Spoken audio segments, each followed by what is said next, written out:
ഈ രാജ്യം ഒറ്റയ്ക്ക് വെച്ചിട്ടുള്ള കോൺഗ്രസും കേരളം എന്നാൽ കമ്മ്യൂണിസ്റ്റ് പാർട്ടിയുടെ കോട്ട കൊത്തളമായിരുന്ന കാലഘട്ടത്തിൽ നിന്ന് മാറി ഇന്ന് SDPI, ജമാഅത്ത് ഇസ്ലാമി, PDP പോലുള്ള വർഗീയ സംഘടനകളുടെ പിന്തുണയില്ലാതെ മത്സരിച്ച് ജയിക്കാൻ കഴിയാത്ത അവസ്ഥയിലെത്തി LDFും UDFും.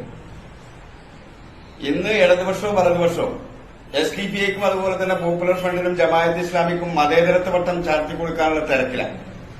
ആരാണ് യഥാർത്ഥ മതേതരവാദികൾ എന്നുള്ളതിനെ കുറിച്ചാണ് ഇന്ന് കേരള രാഷ്ട്രീയം ചർച്ച ചെയ്തുകൊണ്ടിരിക്കുന്നത്. കേരള രാഷ്ട്രീയത്തിൽ ഇടതും വലതും ചർച്ച ചെയ്തുകൊണ്ടിരിക്കുന്നത് ആരാണ് യഥാർത്ഥ മതേതരവാദികൾ എന്നുള്ളതിനെ കുറിച്ചാണ് ചർച്ച. ആരാണ് മതേതരവാദികൾ എന്ന് പറയുന്നത്?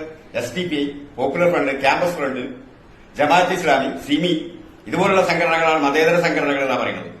രണ്ടു കൂട്ടരും ഈ ജമാഅത്ത് ഇസ്ലാമിന്റെയും അതുപോലെ തന്നെ SDPI തുടങ്ങിയിട്ടുള്ള ഭീകര സംഘടനകളുടെ വോട്ട് വാങ്ങിക്കൊണ്ട് ജയിച്ച് അധികാരത്തിൽ വരാനുള്ള മാർഗമാണ് സ്വീകരിച്ചുകൊണ്ടിരിക്കുന്നത്.